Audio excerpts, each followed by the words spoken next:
So today we're going to be talking about Hunter x Hunter, again specifically the first half of the Yorknew arc. I am going to be talking about this with you with no notes because my schedule kind of got turned upside down and I'm filming this video a little bit earlier than anticipated, which means that I blitzed through the end of these chapters that I read last night and didn't have time to write myself any notes. But I'm very excited to talk to you about it. I've only read the first half of this arc, and the other half will be on the 18th. Here's my schedule if you're interested. Yorknew is an arc that I was not expecting. I started this series enjoying a fun, lighthearted adventure with some heavy, deep emotions, great character work, amazing friendships and relationship dynamics, and some pretty, dark themes explored, dark moments, but generally, we're all just here to have a good time. And Togashi lied to me? This arc took a turn, it changed, and I'm only halfway done with it. I mean, the world was already abstract and odd, but these shadow monsters that we start seeing in this arc and revenge that we start pursuing, and just around every corner, things kept getting darker, but in such a natural progression. Honestly, I think that I'm only half done with it, so I don't want to make any extreme claims, but so far, I think that this feels like the most intentional and nuanced arc that I've read yet. And also, the pacing for Yorknew is just eons better than the other arcs for me. I feel like with Hunter x Hunter, we're regularly just rushing through things, and I don't like that. And with Yorknew, the first half of it, I feel like we got such a great balance of action and intensity and emotion, but also slowing down for exploring the characters and their relationship dynamics, and so much seed laying. There's so many things that I'm trying to keep at the forefront of my mind, like little character moments or little lines that I'm like, oh, he's gonna explore that. Remember that, like I see Togashi laying seeds. He's an author that I'm getting to know, and there are a lot of things about his writing style that I still don't feel completely familiar with, but I'm learning about him that he seems to be the type of author that wants to discuss things with me, wants to explore some really specific things, but he doesn't want to do it all at once. He wants to lay the seeds, give me little hints, give me little moments so that the arc can be satisfying. And that's exactly what I want. The characters are changing and moving, and he's hinting at a lot more movement to come, and it has me both nervous and excited. The world is also expanding and the magic is expanding. There's such a great balance here of action and excitement and emotions and intensity and further expansion of the magic and the world without it feeling really stilted like it has in the past. I just think that on a technical level, this arc is already soaring above the rest, even though I loved the rest.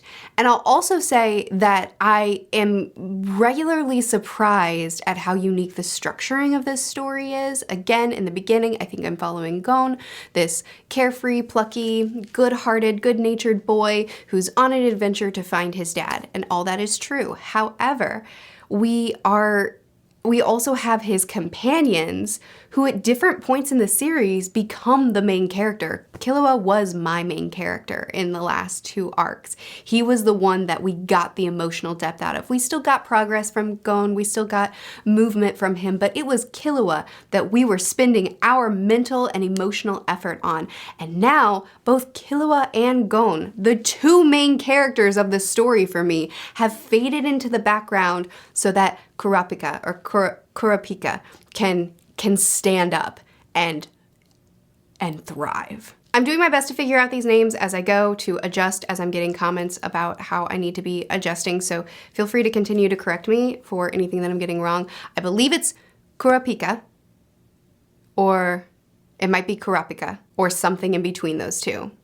Please continue to correct me as I'm getting things wrong, because I want to get these names correct, and as I look them up, I'm not positive that I'm wrapping my head around the pronunciation just yet. So I'm going to talk about this arc in two parts because I feel like the arc is cleanly split into two sections. We'll talk about Gon, Killua, and Leorio, and then we'll talk about Kurapika. Starting out with the beginning of Volume 8, where Gon is back at his hometown, back with his aunt. He is now learning more about his dad, as well as he's been given this box. And right off the bat, I'm so impressed with how seamlessly we're building on what we've already accomplished, of what we've already learned, right? So we had the string on his pinky that only Nen would break it, or using Nen would break it. And now we have this box that only Nen can open it. And the way that we're already building power system, not magic system. I'm a novel reader and we say magic system in novels, but I am learning now that I'm becoming a manga reader that it's power system. But that's another thing that I've noticed that Togashi is doing so well, is he's given me so much foundation in the last 3 arcs. And in Yorknew, he's already in so many different ways, in the power system, in the characters, in the actions of the characters, in the way he's elevating the series. He's using those foundations and he's building from them. He's using my knowledge and he's expanding things and he's elevating things, and he's doing it so seamlessly in this arc. But I also have so many questions about both Gon because of this arc, and as well as about his dad. As we open up this box, we get a lot of mysteries, but one thing that we specifically get is that voice recording where he says, if you have pursued finding me, then you've gotten to this box. If you've pursued becoming a hunter and you have learned Nen, if you are seeking me out, then this is where it's led you, to this voice recording. Are you sure you want to know more about me? You do? Okay. I don't want to meet you. I find it so interesting. It seems to me that his dad was hoping that Gon didn't pursue him. He was hoping that this box would never be in use. But this box is here in case Gon is searching for him. And in that case, he tells him, don't. And I would just love to know more. I would love to know why. Obviously, there's a level of him that's very disappointed in himself, that says, I'm not worth looking for. I'm not worth being your dad. Move on with your life. But I also wonder how much of it is something that we haven't discovered yet. How much of this is that his dad is worried about Gon pursuing this path because of what it does to a person, or worried about Gon risking his life, or I don't know. There's so many things that I wonder about this situation. I also find it so interesting as well as heartwarming that he says, okay, now let's talk about your mom. So if you want to know about her, and just like instantly Gon's like, I don't need that. I have a mom. It warms my heart to see Gon say, no, the woman that raised me is my mother. I don't care about her. I have a mom. I don't have a dad. And I gotta figure that out. And I'm so excited to explore this side of Gon, his determination to figure out what to do with this lack that he's had in his life, to figure out how to reconcile this with him. And I feel like there's a part of Gon that isn't necessarily looking for a dad, isn't necessarily looking for like, please raise me now, please be my father figure now, please be my mentor now. It's just more of, I just need to face what left me. I just need to face what I've been missing. I just need to figure out how to reconcile something in my life that should have been there. But But I also know there's so much there that I haven't even begun to wrap my head around that Togashi has yet to, show me about both of their motivations, and the mystery of it is so compelling. From there we go on with Gon, Kahlua, and eventually Leorio as they come together to try to figure out, or to try to get enough money to be able to go to the auction and outbid everybody for this super, super rare game called Greed Island, where they get to enter the game. And I'm telling you, Togashi, if you set all this up and you're not going to actually let us enter this game, if we're doing all this and then once we get the game, we actually decide not to enter it and go in a different direction because Gon's changed his mind, or we never get the game, Togashi, if you've set me up for this really fun plot element and you're not gonna do it, I will be mad at you. I know that you'll have a reason, but I will be mad at you. I'm so excited to enter this game and see what it's about. But anyway, that's our goal. We do some arm wrestling to get some money. We again expand what we know about Nen as we do that, what's it called? That really focused eyesight thing to be able to find traces of Nen on really powerful or important objects and then flip those, introduce to people who will help us along the way, and eventually get caught up with the mafia. Normal stuff. I think Togashi did a really good job in their plotline of slowing things down at times and allowing us to have more character moments and more relationship moments between these three, being able to see the strengthening bond and continuing to grow with Gon and Kahlua from the very beginning, whenever we were back in Gon's home area and he says, just stay with me, just continue to travel with me. I like hanging out with you. And Kahlua says, yes, for now, but I gotta find my purpose. My purpose can't just be to be your friend, which I really love because that is what he's been relegated to, and I like that we're not done with him. I like that he is still searching to find himself, but for now, just having a place with people that care about him is enough. But it's not gonna be enough forever. I love that. But still their dedication for each other, their devotion for one another, when they're cornered in the room by one of the Phantom Troupe and Kahlua says, all right, I'm gonna stop him, even if it costs my life. Gon, run. And Gon hits him, smacks him upside the head. And he's like, stop being so selfish. Stop only thinking about yourself. I don't want you to sacrifice yourself for me. Great character moments, but also individual character moments that are amazing and terrifying. One thing that really stood out to me is whenever the auction, the guy that helps them with being able to flip significant artifacts, and he clearly he's transparent about his gray morality, about how he's not being honest in the way he's doing things, and Gon doesn't care. He's not bothered by it. The morality of the situation is irrelevant to him. He's just curious about learning about it.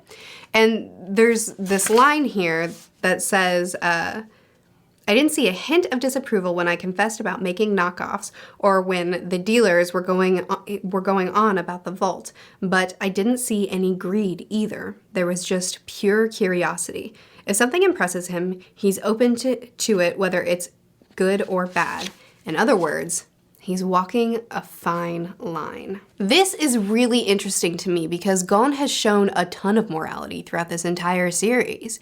He's shown so much moral goodness and honest, just pure intentions throughout this series, where he says, we won't fight this way. I won't try to kill someone in this part of the competition. I'll use my fishing rod to try to snatch the badge off. I won't hunt down someone's badge that I don't need. I'll only go for the one that I need and protect my own.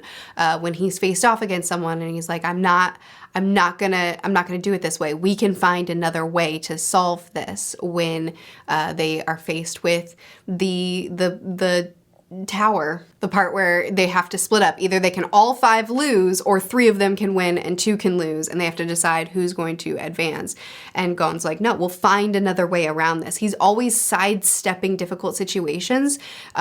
Whenever he goes into the cave and gets the antidote and poisons himself in the process and asks for Leorio to get healed first and then carries them all out. I mean, like, there's so many moments of great morality for Gon, and here we don't have that. Here we have a neutral, I don't really care about morality. I'm just curious about what we're doing here.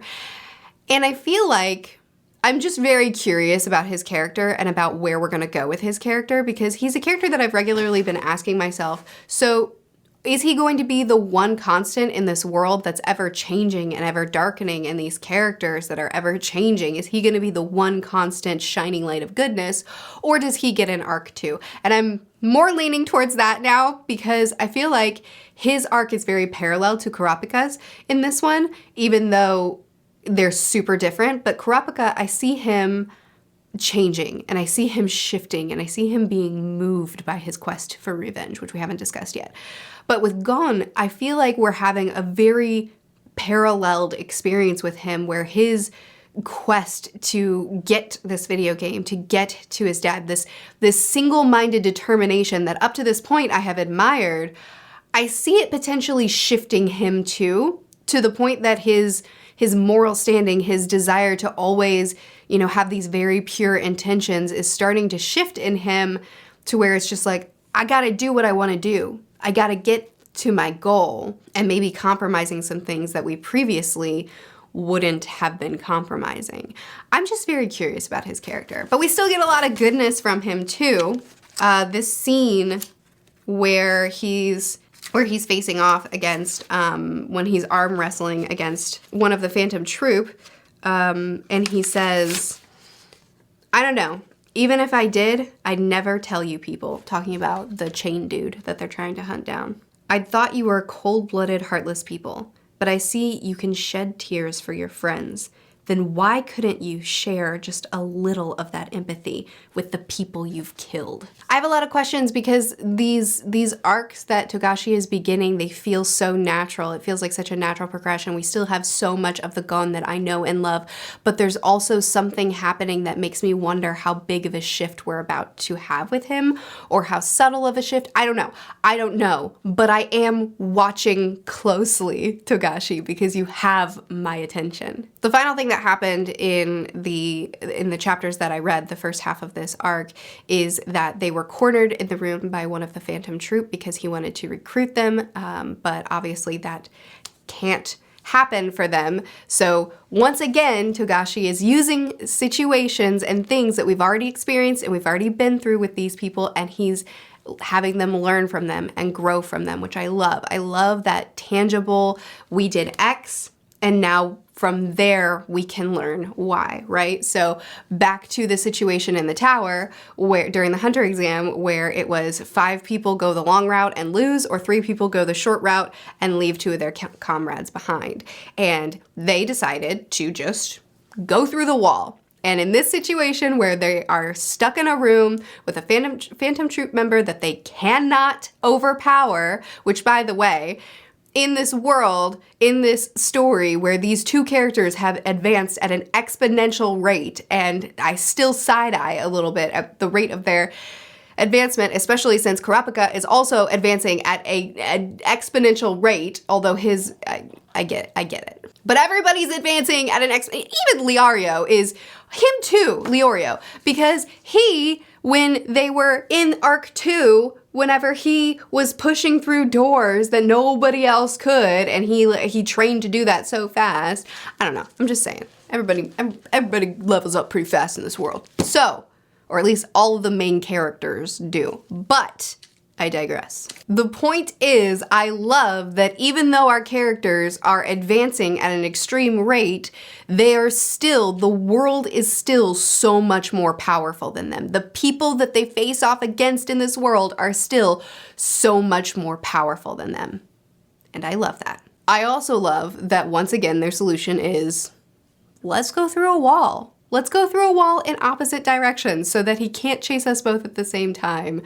And I'm just so excited to see where we follow these two now side main characters in this story. I'm sure they'll come back to the forefront, but at least for this arc, Kurapika is the main character.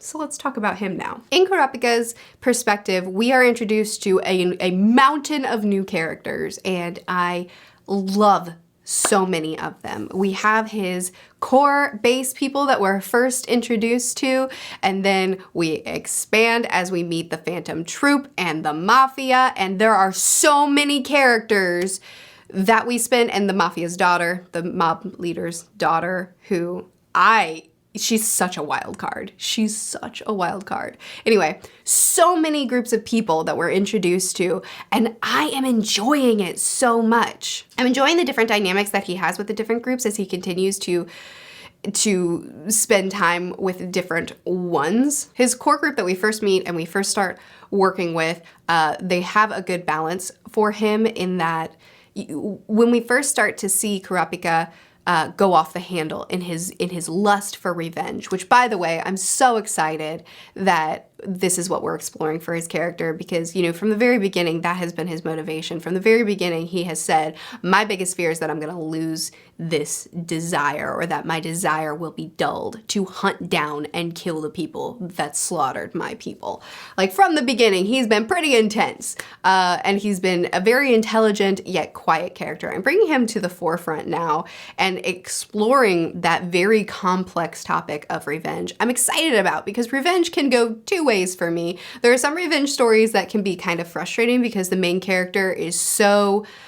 In a revenge plot, typically the lead character is so narrow-minded, so single-minded, that they will make a lot of mistakes in that single-minded quest for revenge. And typically in a revenge plot, we will either become corrupt and turn into the very person that you hated the most, or realize that this is an empty and unfulfilling quest and I will never be satisfied and I will lose myself in this if I don't surrender it, right? Those are the two directions that revenge plots tend to go.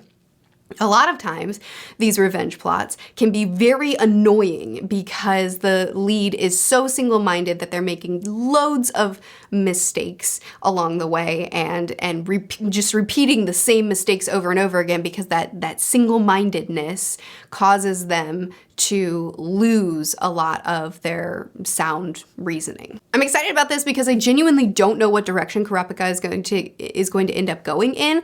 And in fact, I wonder if he's going to have a corruption arc and be someone that we're gonna have to face off against in the end. I'll tell you why I'm suspicious of that, why I kind of lean like that's the direction we're gonna go. I'll tell you right now, why not? Because he is regularly losing himself in just the first half of this arc. He's got that fixated mentality that I just talked about, and the core group of people, at first, they're helping him and they're being a good balance to him. They're calming him down when he's like ready to go face off against the whole Phantom Troupe, and they're like, all right, let's play a flute, let's chill for a second, right? And then he starts working for that girl who has the disturbing fixation of dead things, dead people, and hanging dead people in her house, maybe. When he does capture the strongest member of the Phantom Troupe, trying to get information out of him, and when he can't, he legitimately kills him despite being sickened by the act. He does bury him, which is more honor than was shown to his own people. But we see him having these ideals, these standards, and then, you know, putting his own life at stake as collateral in order to gain more power in Nen, so that he can hunt them down. Regularly aligning himself with people that you wouldn't expect him to because he's so focused on this goal. Even at one point, Hisoka offers an alliance with him, and we didn't get a conclusion to that. I don't know what's gonna happen, but I am nervous about it, because if Hisoka is saying, hey, we both wanna kill the leader of the Phantom Troupe, so let's work together, and it seemed like he at least is considering it, which again leads me to think, man, if you're aligning yourself with these different levels of evil, I wonder at what point you're going to also start having camaraderie with them. Not just, this is a means to an end, don't talk to me, but yeah, we do have the same goal, don't we? And developing a relationship with them and being influenced by them and continuing to kill. This was the first time we ever saw him kill, seeing the shift in him as he becomes comfortable with that and watching him continue to go down this line until he becomes like the very people that he sought after exacting his own justice against. His goals make sense to me. His people were slaughtered, and now his people's eyes, which are extremely significant to his people, are being sold and are being controlled by other people, are being held by other people. He wants to get those eyeballs back, and he wants to stop the Phantom Troupe. But the thing is, when someone in the Phantom Troupe dies, another one just comes in. So if you go down and you kill every single person in the Phantom Troupe that participated in slaughtering your own people, good, you've accomplished your goal. The Phantom Troupe still exists. So do you continue just trying to slaughter them? Is that just your goal now? Does the Phantom Troupe end when the leader is dead, or does the next person rise up? Can you just kill them all and before they're able to continue to replace themselves? Is this a never-ending goal for you? These are the questions I ask. I only touched on it, but I do want to talk a little bit more about the advancement we got in Nen from Kurapika's perspective, because I love that we're getting information like you can only specialize in one of these elements in this hexagon. Hexagon? Yeah, that's right. And then Kurapika's like, nah, I'll do them all. He makes a deal where he uses his own life as collateral in order to be able to use these chains, and in order to be able to be the master of every element of this power system while his eyes are purple. I love that there's that contingency too, because of the significance of his eyes and his people's eyes for his person, for his arc, and him being able to use this while his eyes are turned purple. I love that significance. I love that tie-in and that parallel to the things that are important to him. I also really, really like learning about the Phantom Troupe, and I'm excited to learn more about them. They are characters that are really interesting to me. The girl with the vacuum, I love her. The guy that cornered Gon and Killua in the room and tried to recruit them, he showed so much humanity in truly grieving over the loss of his friend and his comrade. The leader, I don't know a lot about him yet. I haven't spent a lot of time with him yet, but I'm excited to spend more time with him. I haven't gotten to know any of them on an extreme level, but we have spent a significant amount of time with them already in this arc. And so I feel like I'm really getting to know them and seeing the humanity in them, which is always what you want out of someone that is an antagonist to you. You know, you want your antagonist to have those layers and that depth to them. And I feel like I'm really getting that out of these characters, which I'm so excited about. I'm also so excited about what we've gotten from Kurapika in as far as his magic system, of his power system. And how completely overpowered he seems right now, but overpowered at the expense of, if you go too far or if you break the rules, you die. So there's such significant consequences that come with this powering, with this elevation of power. And I just, with how dog-minded he is, with how intense he is, and how he's already nearly overstepped his abilities in this pursuit of revenge. I'm so excited to see this more because I see him continuing to push boundaries and to continue to sacrifice what his core beliefs are in this pursuit of revenge, and the way Nen is going to continue to affect that. I'm really excited to see. And just as we continue to build on this power system, I'm continually impressed with how well thought out and complex it is, as well as how unique and limitless it is. There's there's set and sturdy rules to this magic system, yet because it's unique to not magic system, power system, yet because it's unique to every user, it has limitless possibilities, which means that every single new character that we're introduced to in this series, I'm excited for because I just want to see what it looks like on them. And it also means that fights, the opportunity for fights are limitless. It's not going to get stale or boring to watch people face off against each other because each pairing in this world makes for a completely unique and different experience. And that's so exciting. And seeing this at work with Kurapika, with the way he can make his chains invisible and you know, his fight against the strongest Phantom Troupe person was an incredible fight. It was an incredible fight. He says his sole purpose with this ability is to capture the Phantom Troupe and deprive them of their liberty. He's removing his own liberty with the way he's made this deal, in that if he uses this ability on anyone else, then he'll instantly lose his life. So he's confined himself to this contract so that he can remove the liberty of these people. He says these incredible, amazing lines, yet also pretty sinister and terrifying lines. Like when he's talking to this strongest Phantom Troupe member and he asks him, "Where do you want to die? I'll let you choose." And he responds, "Someplace remote where we won't cause a nuisance. I get the feeling your final moments will be raucous."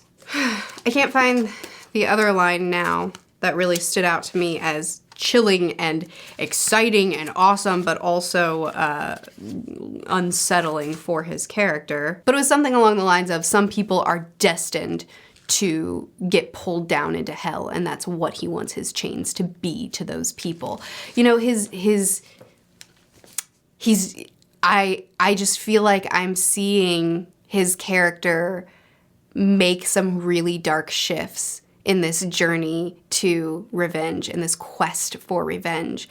And I'm just so excited to see in what direction his character ends up going.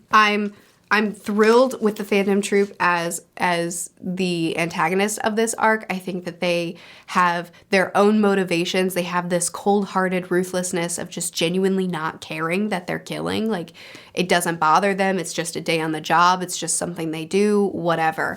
The one character couldn't even remember slaughtering Killua's people until he saw, Kurapika's people, until he saw his eyes turn, and then he was like, I remember those eyes. They were valuable. That detached, I don't know. I've killed enough people. Why would I remember your people? Sorry, they're dead. I don't care. But then whenever he sees the thing of value, then he's like, that's it. Because he sees people through the filter of what their unique things are worth to him, not as humanity. And the troupe having that sort of detached concept of people, that sort of detached way of looking at humans, yet this devotion and love and caring for one another. It's a complex character type that I enjoy, and I'm excited to get to know them better. This has been really messy. I'm so sorry. Like I said, I'm going off of no notes. I'm just flipping through and trying to do the best I can. But this is also only the first part. This is only the first part of the arc. So there's also a lot of things that are just up in the air, and I'm speculating or guessing or trying to figure out, you know, where this is all going to lead us. So on the 18th, I will have a video up of the second half of the arc. You can also follow my reading vlogs on my second channel, which is linked in the description if you want to see my progress as I'm reading through it and get more regular updates as I finish each volume. The second half of this arc review will be it'll be better structured. Sorry about that. But I'm very, very impressed with Yorknew so far. I'm impressed with how much we have expanded this world and expanded the types of people that we're encountering in this world. I'm constantly impressed with the complexity of these characters, but this arc is taking it to a whole new level.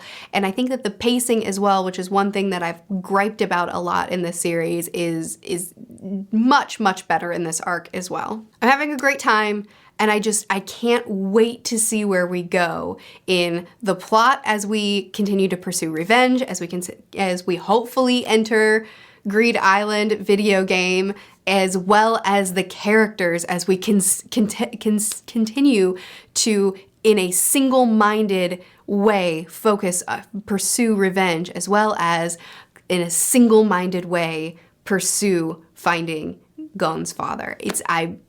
I'm very excited for what Togashi is doing so far with the series, and I'm very excited for the second half of this arc. Please do feel free to continue to chat with me about this in the comments if you want to talk about some of the parts that I kind of skimmed over, didn't talk about as much, or if you want to go more in depth with some of the things that I discussed. Always correct me on anything that I've misunderstood or gotten wrong, because I want to understand the series, because I'm enjoying it very, very much. I post videos every Monday and Tuesday, and I have vlog videos on my second channel on Thursdays. I'll see you again soon. Bye.